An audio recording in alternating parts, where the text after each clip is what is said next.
ਤੁਹਾਡਾ ਸਾਰਿਆਂ ਦਾ ਸਵਾਗਤ ਹੈ ਇਸ ਸ਼ੋਅ ਦੇ ਵਿੱਚ ਤੇ ਅੱਜ ਦੇ ਸ਼ੋਅ ਦੇ ਵਿੱਚ ਅਸੀਂ ਗੱਲ ਕਰਾਂਗੇ ਕੁਝ ਮਹੱਤਵਪੂਰਨ ਟੌਪਿਕਸ ਦੇ ਬਾਰੇ। ਤੁਹਾਨੂੰ ਦੱਸ ਦਈਏ ਕਿ ਇਸ ਸਮੇਂ ਦੁਨੀਆ ਦਾ 40% ਹਿੱਸਾ ਇਲੈਕਸ਼ਨਾਂ ਦੇ ਵਿੱਚ ਰੁੱਝਿਆ ਹੋਇਆ ਹੈ, ਜਿਸ ਦਾ ਕਿ ਅਸਰ ਆਉਣ ਵਾਲੇ ਭਵਿੱਖ ਦੇ ਉੱਤੇ ਜ਼ਰੂਰ ਪਏਗਾ। ਪਰ ਇਸ ਦਾ ਅਸਰ ਗਲਤ ਹੁੰਦਾ ਹੈ ਜਾਂ ਸਹੀ, ਇਸ ਦਾ ਡਿਸੀਜ਼ਨ ਲੋਕ ਆਪ ਲੈਣਗੇ।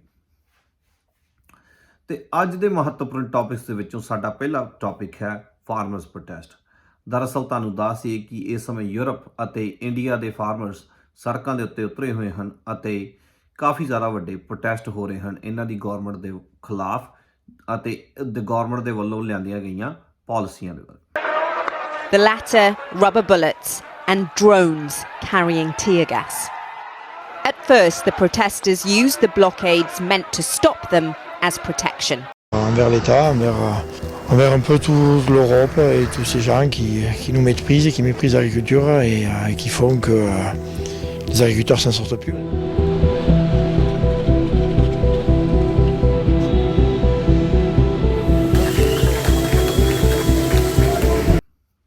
ਦਰਅਸਲ ਸ਼ੰਭੂ ਬਾਰਡਰ ਦੇ ਉੱਤੇ, ਜੋ ਕਿ ਪੰਜਾਬ ਦਾ ਬਾਰਡਰ ਹੈ ਹਰਿਆਣੇ ਦੇ ਨਾਲ, ਹਰਿਆਣੇ ਦੀ ਸਰਕਾਰ ਨੇ ਸੈਂਟਰਲ ਗਵਰਨਮੈਂਟ ਦੇ ਹੁਕਮ ਦੇ ਨਾਲ ਕਿੱਲਾਂ ਅਤੇ ਬੈਰੀਕੇਡ ਲਾ ਕੇ ਉੱਥੇ ਸੈਂਟਰਲ ਏਜੰਸੀਆਂ ਲਾ ਦਿੱਤੀਆਂ ਹਨ,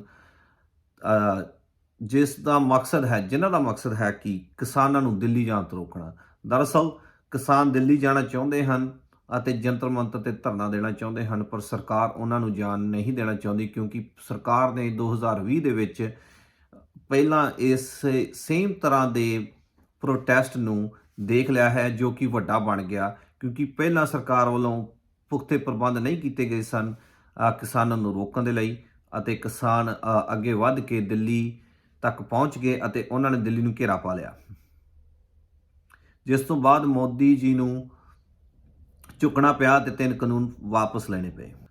ਪਰ ਤੁਹਾਨੂੰ ਅੱਜ ਦੇ ਸ਼ੋਅ ਦੇ ਵਿੱਚ ਅਸੀਂ ਦੱਸਾਂਗੇ ਕਿ ਇਹ ਪਾਲਿਸੀਆਂ ਆ ਕਿੱਥੋਂ ਰਹੀਆਂ ਹਨ। ਦਰਅਸਲ ਇਸ ਸਮੇਂ ਹਿੰਦੁਸਤਾਨ ਦੀ ਗੌਰਮੈਂਟ ਨੇ MSP ਜੋ ਦੇਣ ਦਾ ਵਾਅਦਾ ਕੀਤਾ ਸੀ ਕਿਸਾਨਾਂ ਨੂੰ, ਉਸ ਤੋਂ ਭੱਜਣ ਦੀ ਤਿਆਰੀ ਕਰ ਲਈ ਹੈ। ਤੇ ਦੂਸਰੇ ਪਾਸੇ ਜੇ ਅਸੀਂ ਦੇਖੀਏ ਫਰਾਂਸ ਦੇ ਵਿੱਚ ਵੀ ਫਾਰਮਰ ਦੇ ਪ੍ਰੋਟੈਸਟ ਹੋ ਰਹੇ ਹਨ, ਅਤੇ ਜਰਮਨੀ ਦੇ ਵਿੱਚ ਸਬਸਿਡੀ ਨੂੰ ਲੈ ਕੇ, ਜਿਸ ਨੂੰ ਕਿ ਖਤਮ ਕੀਤਾ ਜਾ ਰਿਹਾ ਹੈ ਐਲਫ ਸ਼ੁਲਟ ਦੀ ਸਰਕਾਰ ਵੱਲੋਂ, ਫਾਰਮਰ ਸੜਕ ਦੇ ਉੱਤੇ ਹਨ। ਉਸ ਤੋਂ ਇਲਾਵਾ ਪੋਲੈਂਡ ਦੇ ਫਾਰਮਰਸ ਵੀ ਕੁਝ ਖੁਸ਼ ਨਹੀਂ ਹਨ, ਕਿਉਂਕਿ ਯੂਕਰੇਨ ਤੋਂ ਆਉਣ ਵਾਲੀ ਲਗਾਤਾਰ ਵੀਟ ਜਾਂ ਹੋਰ ਤਰ੍ਹਾਂ ਦੇ ਐਗਰੀਕਲਚਰ ਪ੍ਰੋਡਕਟ ਉਹਨਾਂ ਦੇ ਫਾਰਮਰਾਂ ਨੂੰ ਲਗਾਤਾਰ ਘਾਟਾ ਪਾ ਰਹੇ ਹਨ। ਪਰ ਇਹ ਪਾਲਿਸੀਆਂ ਕਿੱਥੋਂ ਆ ਰਹੀਆਂ ਹਨ ਅਤੇ ਇਹਨਾਂ ਦੇ ਪਿੱਛੇ ਕੌਣ ਹੈ? ਇਸ ਸਮੇਂ 3 ਚੀਜ਼ਾਂ ਦੇ ਉੱਤੇ ਅਟੈਕ ਹੋ ਰਿਹਾ ਹੈ ਸਰਕਾਰਾਂ ਵੱਲੋਂ। ਪਹਿਲਾ ਹੈ ਐਨਰਜੀ। ਤੁਸੀਂ ਦੇਖ ਹੀ ਸਕਦੇ ਹੋ ਕਿ ਪੰਜਾਬ ਦੇ ਹੱਕ ਭਾਖੜਾ ਨੰਬਲ ਡੈਮ 'ਚੋਂ ਖੋਹ ਲਏ ਗਏ ਹਨ, ਅਤੇ ਉਸ ਤੋਂ ਬਾਅਦ ਜੋ ਕਿ ਕੋਲਾ ਆਉਂਦਾ ਸੀ ਪੰਜਾਬ ਦੇ ਵਿੱਚ ਰੇਲ ਰਾਹੀਂ, ਉਸ ਨੂੰ ਸ਼ਿਪ ਰਾਹੀਂ ਪਹਿਲਾਂ ਲਿਆਂਦਾ ਜਾਏਗਾ ਅਤੇ ਉਸ ਦਾ ਰੂਟ ਚੇਂਜ ਕਰਕੇ ਪੰਜਾਬ ਨੂੰ ਇਸ ਤਰ੍ਹਾਂ ਘਾਟਾ ਪਾਇਆ ਜਾ ਰਿਹਾ ਹੈ। ਉਸ ਤੋਂ ਇਲਾਵਾ ਬਠਿੰਡੇ ਦਾ ਥਰਮਲ ਪਲਾਂਟ ਵੀ ਬੰਦ ਕੀਤਾ ਗਿਆ ਹੈ, ਜਿਸ ਦਾ ਮਕਸਦ ਹੈ ਐਨਰਜੀ ਨੂੰ ਕੰਟਰੋਲ ਕਰਨਾ ਸੈਂਟਰਲ ਗਵਰਨਮੈਂਟ ਦੇ ਵੱਲੋਂ। ਉਸ ਤੋਂ ਬਾਅਦ ਦੂਸਰਾ ਅਟੈਕ ਆ ਜਾਂਦਾ ਹੈ ਕਰੰਸੀ ਦੇ ਉੱਤੇ। ਪਹਿਲਾਂ ਨੋਟਬੰਦੀ ਅਤੇ ਉਸ ਤੋਂ ਬਾਅਦ ਇੰਡੀਆ ਦੀ ਗਵਰਨਮੈਂਟ ਦੇ ਵੱਲੋਂ ਲਿਆਂਦੀ ਜਾ ਰਹੀ ਹੈ ਸੈਂਟਰਲ ਬੈਂਕ ਡਿਜੀਟਲ ਕਰੰਸੀ, ਯਾਨੀ ਕਿ ਡਿਜੀਟਲ ਰੁਪਈਆ, ਜੋ ਕਿ ਸਰਕਾਰ ਵੱਲੋਂ ਹੀ ਆਪਰੇਟ ਕੀਤਾ ਜਾਏਗਾ। ਅਤੇ ਉਸ ਤੋਂ ਬਾਅਦ ਆ ਜਾਂਦਾ ਹੈ ਫੂਡ, ਅਤੇ ਫੂਡ ਦੇ ਕੰਟਰੋਲ ਕਰਨ ਦੀ ਕੋਸ਼ਿਸ਼ ਮਾਓ ਨੇ ਵੀ ਕੀਤੀ ਅਤੇ ਸਟਾਰਲਿੰਗ ਨੇ ਵੀ ਕੀਤੀ। ਅਤੇ ਇਸ ਸਮੇਂ ਹਰ ਸਰਕਾਰ, ਯਾਨੀ ਕਿ ਯੂਰਪ ਦੇ ਵਿੱਚ ਜਾਂ ਇੰਡੀਆ ਦੀ ਸਰਕਾਰ, ਇਹ ਜ਼ੋਰ ਲਗਾ ਰਹੀ ਹੈ ਕਿ ਕਿਸੇ ਤਰੀਕੇ ਦੇ ਨਾਲ ਉਹ ਜ਼ਮੀਨਾਂ ਕਿਸਾਨਾਂ ਦੇ ਕੋਲੋਂ ਖੋਹ ਲੈਣ। ਪਰ ਇਹ ਪਾਲਿਸੀਆਂ ਦੇ ਪਿੱਛੇ ਹੈ ਕੌਣ? ਦਰਅਸਲ ਇਸ ਸਮੇਂ ਹਿੰਦੁਸਤਾਨ ਦੀ ਸਰਕਾਰ ਰਲ ਗਈ ਹੈ ਕਾਰਪੋਰੇਟ ਦੇ ਨਾਲ, ਅਤੇ ਇਸ ਕਾਰਪੋਰੇਟ ਨੂੰ ਪਾਲਿਸੀਆਂ ਬਣਾਉਣ ਵਾਲੀ ਸੰਸਥਾ ਦਾ ਨਾਮ ਹੈ ਵਰਲਡ ਇਕਨੋਮਿਕ ਫੋਰਮ। ਅਤੇ ਤੁਹਾਨੂੰ ਦੱਸ ਦਈਏ ਕਿ ਇਸ ਦੇ ਮੈਂਬਰ ਅਡਾਨੀ ਅਤੇ ਅੰਬਾਨੀ ਵੀ ਹਨ, ਅਤੇ ਹੋਰ ਮੁਲਕਾਂ ਦੇ ਕਈ ਪੋਲੀਟੀਸ਼ੀਅਨ, IMF ਦੀ ਪ੍ਰੈਜ਼ੀਡੈਂਟ, ਯੂਰੋਪੀਅਨ ਬੈਂਕ ਦੀ ਪ੍ਰੈਜ਼ੀਡੈਂਟ, ਇਹ ਸਭ ਇਸੇ ਗਰੁੱਪ ਦੇ ਵਿੱਚ ਹਨ। ਈਵਨ ਕਿ ਵਰਲਡ ਟ੍ਰੇਡ ਆਰਗੇਨਾਈਜੇਸ਼ਨ, ਜਿਸ ਦੇ ਖਿਲਾਫ, ਜਿਸ ਨੂੰ ਲੈ ਕੇ ਕਿਸਾਨ ਇਸ ਸਮੇਂ ਸੜਕਾਂ ਦੇ ਉੱਤੇ ਨਿਕਲੇ ਹਨ ਅਤੇ ਉਹ ਚਾਹੁੰਦੇ ਹਨ ਕਿ ਉਹਨਾਂ ਦਾ ਦੇਸ਼ ਵਰਲਡ ਟ੍ਰੇਡ ਆਰਗੇਨਾਈਜੇਸ਼ਨ ਦੇ ਸਮਝੌਤਿਆਂ 'ਚ ਬਾਹਰ ਆਵੇ। ਉਹ ਵੀ ਇਸ ਦੇ ਵਿੱਚ ਮੌਜੂਦ ਹਨ ਅਤੇ ਇਹਨਾਂ ਦਾ ਮਕਸਦ ਦੁਨੀਆ ਦੇ ਉੱਤੇ ਫਾਸ਼ੀਵਾਦ ਲਿਆਉਣਾ ਹੈ। ਦਰਅਸਲ ਫਾਸ਼ੀਵਾਦ ਦਾ ਫੇਮਸ ਚਿਹਰਾ ਬਨੀਤੋ ਮੁਸੋਲਿਨੀ ਨੇ ਆਸਾਨ ਅੱਖਰਾਂ ਦੇ ਵਿੱਚ ਇਹ ਗੱਲ ਕਹੀ ਸੀ ਕਿ ਜਦੋਂ ਸਰਕਾਰ ਅਤੇ ਕਾਰਪੋਰੇਟ ਰਲ ਜਾਣ ਅਤੇ ਸਰਕਾਰ ਵੱਲੋਂ ਪਾਲਿਸੀਆਂ ਲਿਆਂਦੀਆਂ ਜਾਣ ਕਾਰਪੋਰੇਟ ਦੇ ਨਾਲ ਰਲ ਕੇ ਲੋਕਾਂ ਨੂੰ ਕੰਟਰੋਲ ਕਰਨ ਦੇ ਲਈ, ਉਹ ਫਾਸ਼ੀਵਾਦ ਹੈ। ਦਰਅਸਲ ਬਨੀਤੋ ਮੁਸੋਲਿਨੀ ਜਾਂ ਫੈਸ਼ਿਸਟ ਦਾ ਮੰਨਣਾ ਹੈ ਕਿ ਤੁਸੀਂ ਥਲੜੀ ਪੋਪੂਲੇਸ਼ਨ ਯਾਨੀ ਕਿ ਕਮਜ਼ੋਰ ਗਰੀਬ ਪੋਪੂਲੇਸ਼ਨ ਨੂੰ ਕਨਵਿੰਸ ਕਰਨ ਦੀ ਥਾਂ ਦੇ ਉੱਤੇ ਉੱਪਰ ਵਾਲੀ ਯਾਨੀ ਕਿ ਥੋੜ੍ਹੀ ਰਿਚ ਆਬਾਦੀ ਨੂੰ ਆਪਣੇ ਕੰਟਰੋਲ 'ਚ ਰਹੋ ਜਾਂ ਉਹਨਾਂ ਦੇ ਨਾਲ ਕੰਮ ਕਰੋ ਅਤੇ ਉਹਨਾਂ ਦੇ ਲਈ ਪਾਲਿਸੀਆਂ ਲਿਆਓ ਅਤੇ ਉਸ ਤੋਂ ਬਾਅਦ ਤੁਸੀਂ ਰਾਸ਼ਟਰਵਾਦ ਦੇ ਨਾਂ ਦੇ ਉੱਤੇ ਦੇਸ਼ ਨੂੰ ਇੱਕ ਆਈਡੀਓਲੋਜੀ ਦੇ ਹਿਸਾਬ ਦੇ ਨਾਲ ਤੋਰੋ, ਪਰ ਜੋ ਵੀ ਪਾਲਿਸੀਆਂ ਬਣਨਗੀਆਂ ਉਹ ਕੰਟਰੋਲ ਸਿੱਧਾ ਦੇਣਗੀਆਂ ਕਾਰਪੋਰੇਟ ਨੂੰ।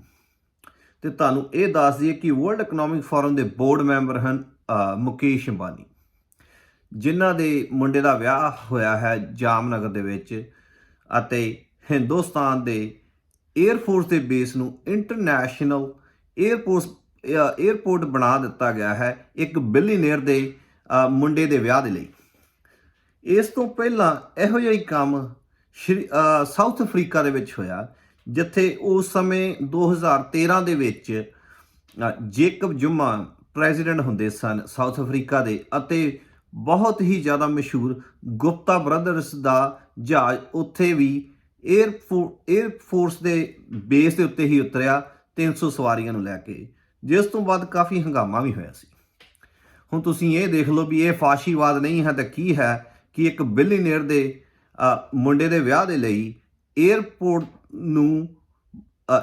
ਦੇ 에ਅਰਪੋਰਟ ਨੂੰ ਅੰਤਰਰਾਸ਼ਟਰੀ 에ਅਰਪੋਰਟ ਬਣਾ ਦਿੱਤਾ ਗਿਆ ਅਤੇ ਜਿਸ ਤੋਂ ਬਾਅਦ ਦੁਨੀਆ ਦੇ ਤਰ੍ਹਾਂ ਤਰ੍ਹਾਂ ਦੇ ਲੋਕ ਯਾਨੀ ਕਿ ਬਿਲ ਗੇਟਸ, ਮਾਰਕ ਜ਼ਕਰਬਰਗ, ਤਰ੍ਹਾਂ ਤਰ੍ਹਾਂ ਦੇ ਸੈਲੀਬ੍ਰਿਟੀ ਉੱਥੇ ਪਹੁੰਚੇ। ਇਹ ਦੇਸ਼ ਦੀ ਸੁਰੱਖਿਆ ਦੇ ਨਾਲ ਖਿਲਵਾੜ ਹੈ ਅਤੇ ਮੋਦੀ ਸਰਕਾਰ ਵੱਲੋਂ ਲਿਆਂਦੀਆਂ ਜਾ ਰਹੀਆਂ ਪਾਲਿਸੀਆਂ ਸਿੱਧੀਆਂ ਗਰੀਬ ਲੋਕਾਂ ਦੇ ਖਿਲਾਫ ਹਨ। ਦਰਅਸਲ ਉਹਨਾਂ ਦਾ ਇਹ ਮੰਨਣਾ ਹੈ ਕਿ ਉਹਨਾਂ ਨੂੰ ਗਰੀਬ ਲੋਕਾਂ ਦੀ ਕੋਈ ਇਜਾਜ਼ਤ ਲੈਣ ਦੀ ਲੋੜ ਨਹੀਂ। ਉਹਨਾਂ ਨੂੰ ਹਿੰਦੂ ਮੁਸਲਿਮ ਦਾ ਪਰਚਾ ਪੜ੍ਹਾ ਦਿੱਤਾ ਤੇ ਉਹਨਾਂ ਨੂੰ ਇਹ ਲੱਗਦਾ ਹੈ ਕਿ ਲੋਕ ਹੁਣ ਸਿਰਫ ਇਹੀ ਪੜ੍ਹਨਗੇ। ਪਰ ਇਲੈਕਸ਼ਨਾਂ ਤੋਂ ਪਹਿਲਾਂ ਮੋਦੀ ਸਰਕਾਰ ਦੀਆਂ ਪ੍ਰੋਬਲਮਾਂ ਵਧੀ ਜਾ ਰਹੀਆਂ ਹਨ ਅਤੇ ਜਿਨ੍ਹਾਂ ਦੇ ਵਿੱਚ ਸੁਪਰੀਮ ਕੋਰਟ ਦਾ ਇੱਕ ਉਹ ਡਿਸੀਜਨ ਜਿਸ ਦੇ ਬਾਅਦ ਇਲੈਕਟਰਲ ਬੌਂਡ ਨੂੰ ਪਬਲਿਕ ਕੀਤਾ ਜਾਏਗਾ, ਜਿਸ ਤੋਂ ਬਾਅਦ SBI ਹੁਣ ਪਹੁੰਚ ਗਈ ਹੈ 3 ਮਹੀਨਿਆਂ ਦੀ ਮਹੌਲਤ ਲੈਣ ਦੇ ਲਈ, ਯਾਨੀ ਕਿ ਜੂਨ ਐਂਡ ਤੱਕ ਦੇ ਇਲੈਕਟਰਲ ਬੌਂਡਸ ਨੂੰ ਡਿਸਕਲੋਜ਼ ਕਰਨ ਦੇ ਲਈ, ਜਿਸ ਦਾ ਮਤਲਬ ਹੈ ਕਿ ਉਹ ਚਾਹੁੰਦੇ ਹਨ ਕਿ ਇਲੈਕਸ਼ਨਾਂ ਹੋ ਜਾਣ ਅਤੇ ਜੋ ਕੁਝ ਵੀ ਹੁਣ ਹੋਵੇ ਉਹ ਇਲੈਕਸ਼ਨਾਂ ਤੋਂ ਬਾਅਦ ਹੋਵੇ। ਦਰਅਸਲ ਇਹ ਫ੍ਰੀ ਐਂਡ ਫੇਅਰ ਇਲੈਕਸ਼ਨ ਦੇ ਵਿੱਚ ਇੰਟਰਫੇਰੈਂਸ ਹੈ। ਜਦੋਂ ਸੁਪਰੀਮ ਕੋਰਟ ਨੇ ਅਨਕਨਸਟੀਟਿਊਸ਼ਨਲ ਹੀ ਕਰਾਰ ਦਿੱਤਾ ਹੈ ਇਲੈਕਟਰਲ ਬੌਂਡਸ ਨੂੰ, ਉਹ ਸਿੱਧੇ ਰੂਪ ਦੇ ਵਿੱਚ ਹੀ ਲੋਕਾਂ ਦੀ ਵੋਟਿੰਗ ਕਰਨ ਦੇ ਡਿਸੀਜਨ ਨੂੰ ਇੰਪੈਕਟ ਕਰਨਗੇ।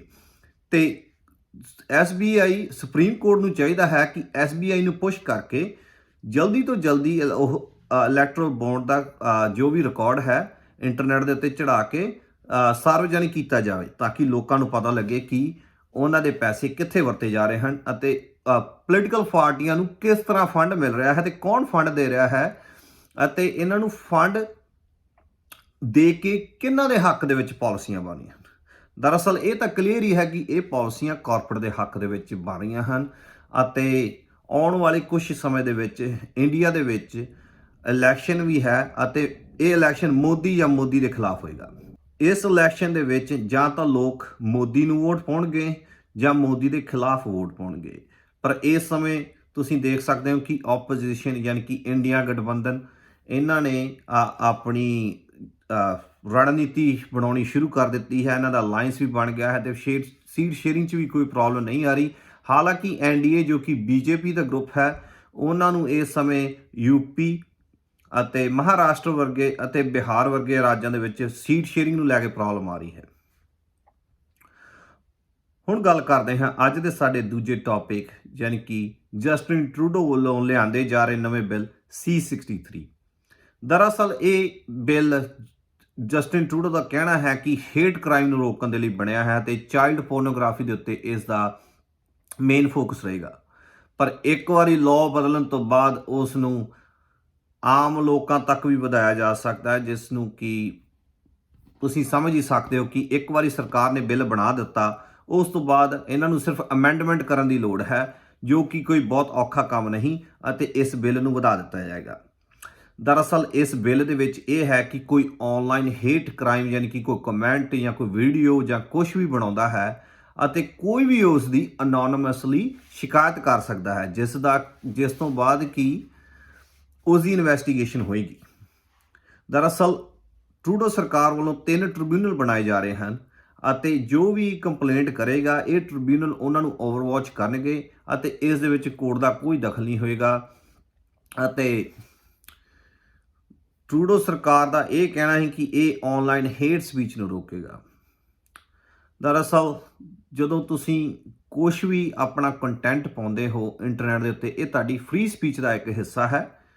ਮਰਿਆਦਾ ਦੇ ਵਿੱਚ ਰਹਿ ਕੇ ਕੁਝ ਵੀ ਪਾਉਣਾ ਗਲਤ ਨਹੀਂ, ਆਪਣੇ ਵਿਚਾਰ ਸਾਂਝੇ ਕਰਨੇ ਗਲਤ ਨਹੀਂ, ਪਰ ਟਰੂਡੋ ਸਰਕਾਰ ਵੱਲੋਂ ਕਹਿਣਾ ਹੈ ਕਿ ਜੇ ਤੁਸੀਂ ਹੇਟ ਕ੍ਰਾਈਮ ਦੇ ਆਨਲਾਈਨ ਹੇਟ ਕ੍ਰਾਈਮ ਦੇ ਤੁਸੀਂ ਕਨਵਿਕਟਡ ਹੋ ਜਾਂਦੇ ਹੋ ਤਾਂ ਤੁਹਾਨੂੰ $70,000 ਫਾਈਨ ਦੇਣਾ ਪਏਗਾ, ਜਿਸ ਦੇ ਵਿੱਚੋਂ $20,000 ਉਸ ਨੂੰ ਜਿਸ ਨੇ ਕੰਪਲੇਂਟ ਕੀਤੀ ਹੈ ਅਤੇ $50,000 ਸਰਕਾਰ ਨੂੰ। ਇਸ ਦਾ ਮਤਲਬ ਇਹ ਹੈ ਕਿ ਤੁਸੀਂ ਕੋਈ ਕਮੈਂਟ ਲਿਖਿਆ ਤੇ ਕਿਸੇ ਨੂੰ ਪਸੰਦ ਨਹੀਂ ਆਇਆ ਤੇ ਉਸ ਨੇ ਕੰਪਲੇਂਟ ਕਰ ਦਿੱਤੀ ਅਤੇ ਤੁਸੀਂ ਪਾਏਂਗੇ ਕਿ ਤੁਹਾਡਾ ਕਮੈਂਟ ਜੋ ਕਿ ਗਲਤ ਸੀ ਤੇ ਤੁਹਾਨੂੰ $70,000 ਦੇਣਾ ਪਏਗਾ। ਇਸ ਬਿੱਲ ਦੇ ਵਿੱਚ ਵੱਧ ਤੋਂ ਵੱਧ ਸਜ਼ਾ ਜੋ ਹੈ ਉਹ ਲਾਈਫ ਇੰਪ੍ਰਿਜ਼ਨਮੈਂਟ ਦੀ ਹੈ। ਦਰਅਸਲ ਕੈਨੇਡਾ ਦੇ ਵਿੱਚ ਤਾਂ ਮਰਡਰ ਦੇ ਕੇਸ 'ਚ ਵੀ ਲਾਈਫ ਇੰਪ੍ਰਿਜ਼ਨਮੈਂਟ ਨਹੀਂ ਹੁੰਦੀ, ਅਤੇ ਹੇਟ ਕ੍ਰਾਈਮ ਬਿੱਲ ਦੇ ਉੱਤੇ ਉਹ ਵੀ ਆਨਲਾਈਨ ਲਾਈਫ ਇੰਪ੍ਰਿਜ਼ਨਮੈਂਟ। ਇਹ ਦੱਸ ਰਿਹਾ ਹੈ ਕਿ ਕੈਨੇਡਾ ਕਮਿਊਨਿਜ਼ਮ ਯਾਨੀ ਕਿ ਸੋਸ਼ਲਿਜ਼ਮ ਵੱਲ ਨੂੰ ਵੱਧ ਰਿਹਾ ਹੈ ਅਤੇ ਦਿਨੋਂ ਹੀ ਦਿਨ ਪਾਲਿਸੀਆਂ ਜੋ ਕਿ ਟਰੂਡੋ ਦੀਆਂ ਲਿਆਂਦੀਆਂ ਜਾ ਰਹੀਆਂ ਹਨ ਡੈਮੋਕ੍ਰੇਸੀ ਨੂੰ ਖਤਰੇ ਦੇ ਵਿੱਚ ਪਾ ਰਹੀਆਂ ਹਨ। ਇਸ ਤੋਂ ਪਹਿਲਾਂ ਵੀ ਉਹਨਾਂ ਵੱਲੋਂ ਬਿੱਲ C11 ਲਿਆਂਦਾ ਗਿਆ ਹੈ ਅਤੇ ਕੁਝ ਹੋਰ ਤਰ੍ਹਾਂ ਦੇ ਬਿੱਲ ਪੇਸ਼ ਕੀਤੇ ਗਏ ਹਨ ਜੋ ਕਿ ਆਨਲਾਈਨ ਸੈਂਸਰਸ਼ਿਪ ਨੂੰ ਲੈ ਕੇ। ਦਰਅਸਲ ਵਰਲਡ ਇਕਨੋਮਿਕ ਫੋਰਮ ਦੀ ਇਸ ਸਾਲ ਮੀਟਿੰਗ ਦੇ ਵਿੱਚ ਉਹਨਾਂ ਦਾ ਸਭ ਤੋਂ ਮੇਨ ਏਜੰਡਾ ਇਹ ਸੀ ਕਿ ਮਿਸ ਇਨਫੋਰਮੇਸ਼ਨ ਨੂੰ ਅਸੀਂ ਕੰਟਰੋਲ ਕਰਨਾ। ਇਹ ਉਸੇ ਹਿਸਾਬ ਦੇ ਨਾਂ ਨੂੰ ਲੈ ਕੇ ਟਰੂਡੋ ਵੱਲੋਂ ਲਿਆਂਦਾ ਗਿਆ ਬਿੱਲ ਹੈ। In its report published Wednesday, the summit organisers said disinformation is the biggest short-term risk. The potential impact on elections worldwide over the next 2 years is significant, and that could lead to elected governments' legitimacy being put in question. And this in turn could of course threaten democratic processes, lead to further social polarization, riots, strikes, or even intrastate. ਤੁਹਾਨੂੰ ਇਹ ਵੀ ਦੱਸ ਦਈਏ ਕਿ ਇਸ ਸਮੇਂ Canada ਦੇ ਵਿੱਚ ਕੋਈ ਵੀ ਸੋਸ਼ਲ ਮੀਡੀਆ ਦੇ ਉੱਤੇ ਤੁਸੀਂ ਕਿਸੇ ਵੀ ਖਬਰ ਦੀ ਨਿਊਜ਼ ਨਹੀਂ ਚਲਾ ਸਕਦੇ, ਕਿਉਂਕਿ ਟਰੂਡੋ ਨੇ ਇਹ ਕਿਹਾ ਹੈ ਕਿ ਮੈਟਾ ਯਾਨੀ ਕਿ ਫੇਸਬੁੱਕ ਨੂੰ ਪੇ ਕਰਨਾ ਪਏਗਾ ਉਹਨਾਂ ਨਿਊਜ਼ ਏਜੰਸੀਆਂ ਨੂੰ। ਇਹਦਾ ਮਤਲਬ ਇਹ ਹੈ ਕਿ ਇਹ ਸਿੱਧੇ ਅਸਿੱਧੇ ਤਰੀਕੇ ਦੇ ਨਾਲ ਕੰਟਰੋਲ ਕੀਤਾ ਜਾ ਰਿਹਾ ਹੈ ਸੋਸ਼ਲ ਮੀਡੀਆ ਜਾਂ ਆਨਲਾਈਨ ਸੈਂਸਰਸ਼ਿਪ ਨੂੰ ਸਰਕਾਰ ਦੇ ਹੱਕ ਦੇ ਵਿੱਚ। ਇਸ ਤਰ੍ਹਾਂ ਦੀਆਂ ਚੀਜ਼ਾਂ ਚਾਈਨਾ ਵਰਗੇ ਦੇਸ਼ਾਂ ਦੇ ਵਿੱਚ ਤਾਂ ਸੁਣੀਆਂ ਹੁੰਦੀਆਂ ਹਨ, ਪਰ ਕੈਨੇਡਾ ਵੀ ਹੁਣ ਚਾਈਨਾ ਦੇ ਰਾਹ ਦੇ ਉੱਤੇ ਹੀ ਤੁਰ ਪਿਆ ਹੈ ਜਸਟਿਨ ਟਰੂਡੋ ਦੇ ਅੰਡਰ। ਪਰ ਪ੍ਰੋਬਲਮ ਇਹ ਹੈ ਕਿ ਕੈਨੇਡਾ ਦੇ ਵਿੱਚ ਵੀ ਇਲੈਕਸ਼ਨਾਂ 1.5 ਸਾਲ ਦੇ ਵਿੱਚ ਹਨ ਅਤੇ ਜਸਟਿਨ ਟਰੂਡੋ ਦੀ ਕੋਈ ਸਿਚੁਏਸ਼ਨ ਚੰਗੀ ਨਹੀਂ ਹੈ ਪੋਲਿਟਿਕਸ ਦੇ ਵਿੱਚ। ਦਰਅਸਲ ਜਸਟਿਨ ਟਰੂਡੋ ਕਾਫੀ ਹੀ ਜ਼ਿਆਦਾ ਪੋਲਸ ਦੇ ਵਿੱਚ ਪਿੱਛੇ ਚੱਲ ਰਹੇ ਹਨ ਅਤੇ ਉਹ ਇੱਕ ਘਬਰਾਹਟ ਦੇ ਵਿੱਚ ਹਨ ਕਿ ਉਹਨਾਂ ਦੀ ਸਰਕਾਰ ਇਸ ਵਾਰ ਨਹੀਂ ਆਏਗੀ, ਕਿਉਂਕਿ ਐਂਟੀ ਇਨਕੁਮੈਂਸੀ ਇੰਨੀ ਜ਼ਿਆਦਾ ਹੈ ਕਿ ਸਭ ਤੋਂ ਅਨਪੋਪੂਲਰ ਰੇਟਿੰਗ ਦੇ ਨਾਲ ਹੀ ਇਸ ਸਮੇਂ ਟਰੂਡੋ ਬਣੇ ਹੋਏ ਹਨ ਪ੍ਰਾਈਮ ਮਿਨਿਸਟਰ ਆਫ ਕੈਨੇਡਾ। ਤੇ ਇਸ ਬਿੱਲ ਦੇ ਵਿੱਚ ਕਿਸੇ ਨੂੰ ਕੋਈ ਵਕੀਲ ਕਰਨਾ ਨਹੀਂ ਪਏਗਾ, ਟ੍ਰਿਬਿਊਨਲ ਹੀ ਫੈਸਲਾ ਕਰਨਗੇ ਕਿ ਉਹਨਾਂ ਨੇ ਕਿਸ ਨੂੰ ਕਿੰਨਾ ਫਾਈਨ ਜਾਂ ਕਿੰਨੀ ਸਜ਼ਾ ਦੇਣੀ ਹੈ।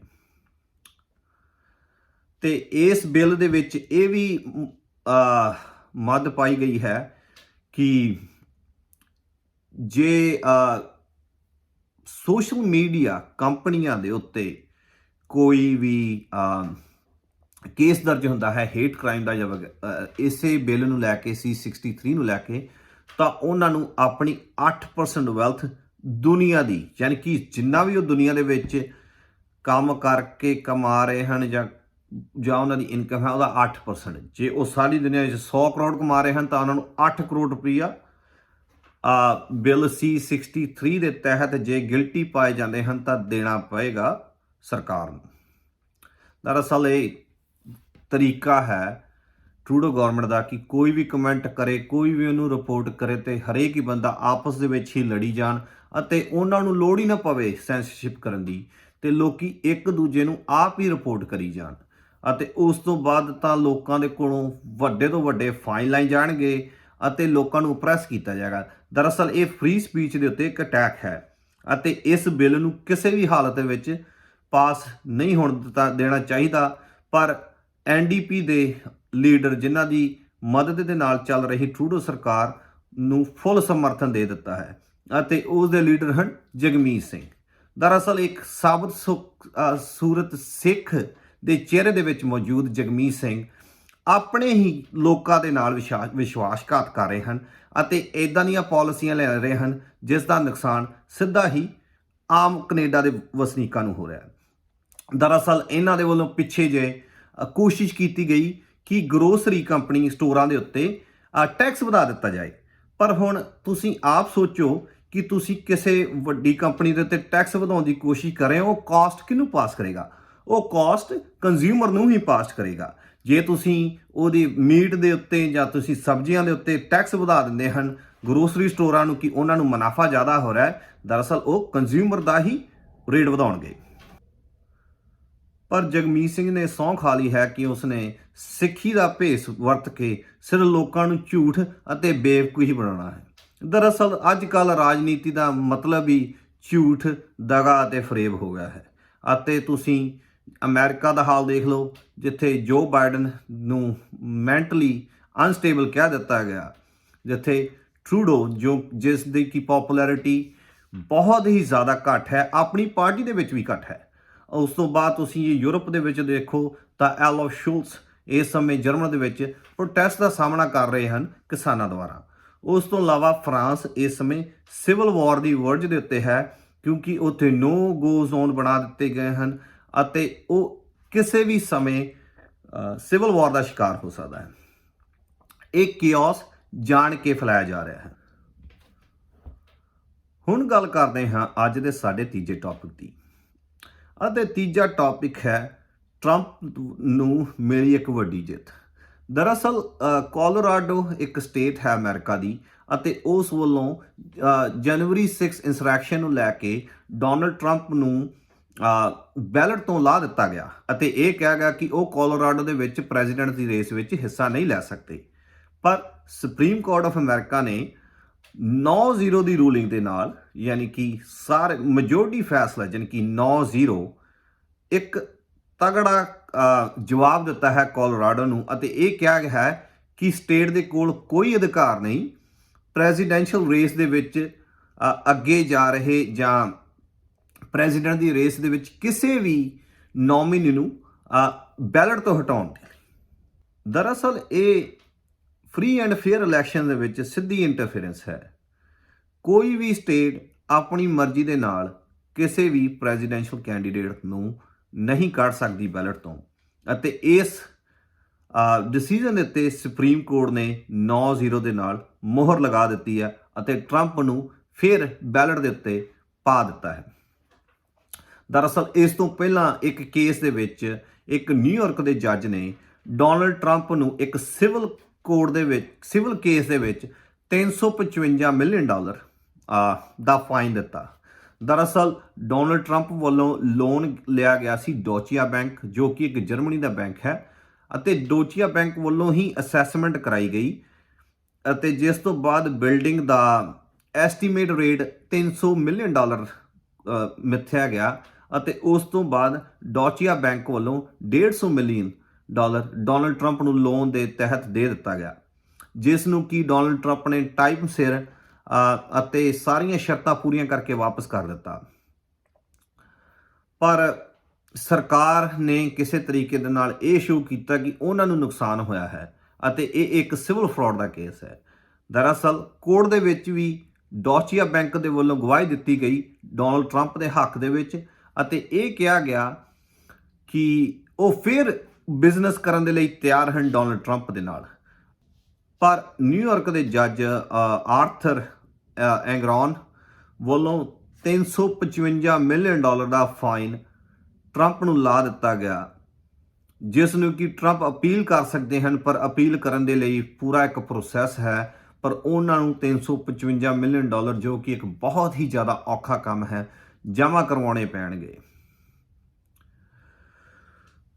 ਦਰਅਸਲ ਇਹ ਵੀ ਇੱਕ ਫ੍ਰੀ ਐਂਡ ਫੇਅਰ ਇਲੈਕਸ਼ਨ ਦੇ ਵਿੱਚ ਇੰਟਰਫੇਰੈਂਸ ਹੈ ਕਿ ਇੱਕ ਪ੍ਰੈਜ਼ੀਡੈਂਸ਼ੀਅਲ ਕੈਂਡੀਡੇਟ ਨੂੰ ਫਾਈਨੈਂਸ਼ੀਅਲੀ ਬੈਂਕਰਪਟ ਅਤੇ ਐਗਜ਼ੌਸਟਡ ਕੀਤਾ ਜਾ ਰਿਹਾ ਹੈ।